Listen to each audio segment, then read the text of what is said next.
helpful if you really are tracking with what an author is saying. It's worth the money.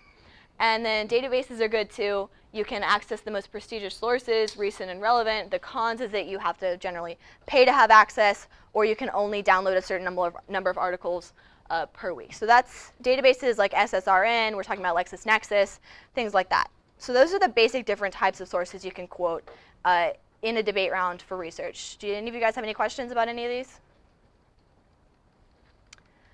Okay. How many of you guys have quoted from a book before? Okay, I think that's a lower number than the amount of you guys that have used logic before. So this is a big problem in debate, is that people don't really read books as much anymore, and I think that's something that should be reinvested in. Okay, yeah. Research staples. So these are a couple of the Ethos staff's favorite sources to go to when we're researching. From think tanks, we really like Brookings Institution. Heritage is really good. Cato's really good.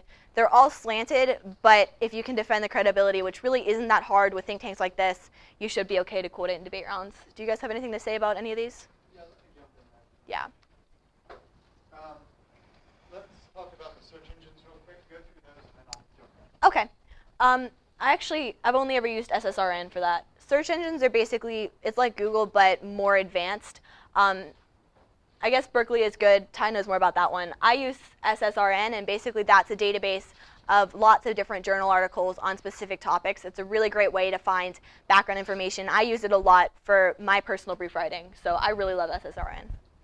Yes, as far as the search engines go, Berkeley Electronic Press, think of it like a free version of LexisNexis.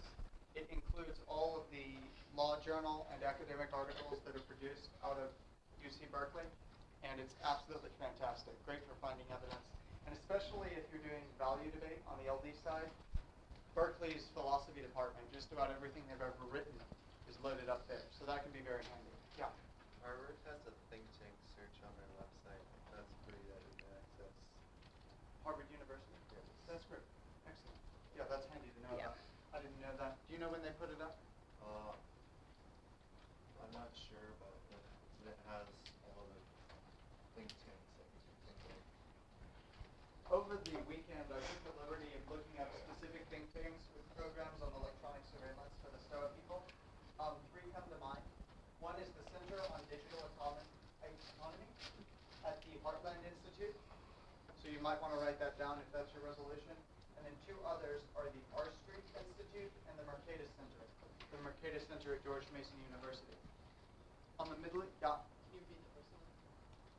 The R Street, or the Center on Digital Economy at the Heartland Institute, which is based in Illinois. Yeah. Do you have to pay to use SSR? No. Well, they have articles on there that you have to pay for, but generally you can get enough without going there. I would comment on SSRN because this is my research method of choice. You have to be willing to sift through a lot of broad articles because their particular search engine only lets you search like 1 or 2 terms at a time. You can't get as much back as you would with Google. And then a lot of the articles that you find will be entirely irrelevant to what you're talking about. So it takes a good amount of time to go through, but what you do find is really, really, really great. Right. Yeah. As far as the Middle East topic, places you want to look, one is the Council on Foreign Relations. It's the nation's preeminent foreign policy think tank. The Carnegie Endowment for International Peace is another. The Woodrow Wilson International Center for Scholars. And then the Belfair Center for Science and the Humanities. I got that name a little bit off, but it's the Belfair Center based out of Harvard. It's excellent. The last one? The Belfair Center. Woodrow Wilson International Center for Scholars. In addition to these two journal search engines, the American Bar Association, that's the ABA, they have a journal, ABA journal. Look it up on Google. It's absolutely fantastic. I went through their search results on electronic surveillance law. It's copious. They're very thorough. Yeah, I was going to say, you'll get that a lot on LexisNexis too. You'll run into a lot of ABA articles. My one comment about search engines in particular is that when you are looking for a search engine or when you're starting research on one that you haven't used before, take the time to figure out basically how it works and how what's the most effective way to research, because each search engine is a little bit different in the results that you'll get. So it took me a couple months to figure out SSRN, quite honestly. Does it matter whether or not you use Bing or Google? Are those both the same thing? No, they're not. No, they're not. No. Use Google. Like will they give different results for different Yeah, generally there'll be slight variance, in my experience at least. I always research using Google because it's the easiest, honestly. Okay, so government-related sites. These are fantastic. If you can get a CRS report or a congressional research report that advocates a certain topic or is reporting on a certain topic, that is golden evidence. It's beautiful, and it's very easy to read because it's written for Congress. So it's not like we're talking amongst it's not like we're talking amongst experts. We're talking to people that don't necessarily understand the exact topic that the article is about. So it's really, really easy to understand. If you look at the Congressional Research Service's Constitution Yes. report, they have a report on the Fourth Amendment and surveillance. Perfect. Yeah. I've been really lucky. I've been able to find a article from CRS for almost every case that I've advocated as a policy debater. That's just because of the cases that I pick, and it's beautiful when you do, because then you have, you can generally point to a specific bill that was in Congress at one point and say, this is what's advocated. It's really great, especially if you're also looking for other references, because they'll reference other articles as well. The GAO, I haven't used this one as much, but it's still pretty good. Have any of you guys used the GAO at all? A couple of you guys? Have any of the coaches used it? Yeah? Okay.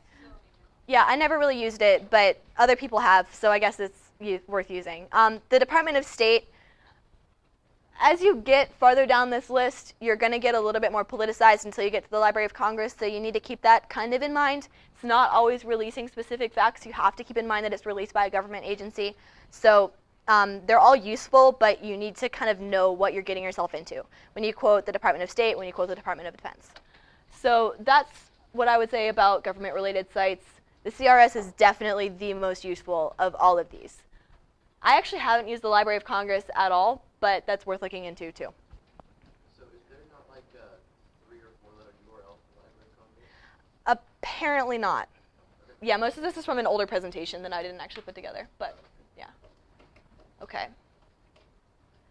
Making the most of your research time. This is the hardest part about researching. It's very easy to get distracted because research, quite honestly, isn't super interesting generally. It's a lot of sifting through articles, not a lot of like fascinating information generally. Okay, environment matters a lot. Be it minimizing distractions is probably the biggest thing. I listen to music generally when I research because it helps me focus, keeps me away from getting distracted by people texting me from Facebook. Basically force yourself to not get on Facebook, not get on Twitter, any of that while you're researching, because you will get distracted. I can't tell you how many times I've been like, yeah, I'm going to research, I'm going to finish this brief, and then like 20 minutes in, someone texts me and I get into a long conversation with them. I'm really bad at this bit. Consistency really helps too. When I was at the peak of the time that I spent researching, I would map out like an hour and a half every day and work on research just for that. And I knew that I had to do that when I got up in the morning, and if I didn't do it, I knew that I hadn't done what I needed to do during that day. So consistency really helps in getting into a pattern, getting into a rhythm of how much you're going to research. And that year I had a brief on every case that was run in our region, every case that was going to be run at nationals, and our affirmative case was like way longer than it needed to be because we just kept researching and kept understanding and kept rewriting, and the consistency of researching every day really helped with that. And that's the second point as well, block of time. You need to know specifically how long you're going to be researching. Don't just sit down and say, I'm going to research for a while and then maybe I'll have dinner. You need to say, I will research for half hour, take a 5-minute break, then I'll research for another half hour, take another 5-minute break. Stuff like that will really help you to get a lot done in a short amount of time. If you have, how many of you guys have heard of the Pomodoro method? Pomodoro? No? Okay. Basically, that method is super good at using your time efficiently. You do 25 minutes of work and then take a 5-minute break. And I think it's named the Pomodoro method because the guy who created it used a little timer that kind of looked like a tomato, which is what a Pomodoro is. But the block of time mentality is a really, really, really good way to be effective in the time spent researching. Mm-hmm. I've just found that I do the best research when I actually get researching bigger time blocks and spending bunch of information and you don't actually get the time to start to piece together what it all means in context. Yeah, that makes a lot of sense too. It's really finding out what works for you. I am one that can sit down and research for a couple hours at a time and not really have too much of a problem, but I'm also a fairly good multitasker, so it's really about knowing what works for you.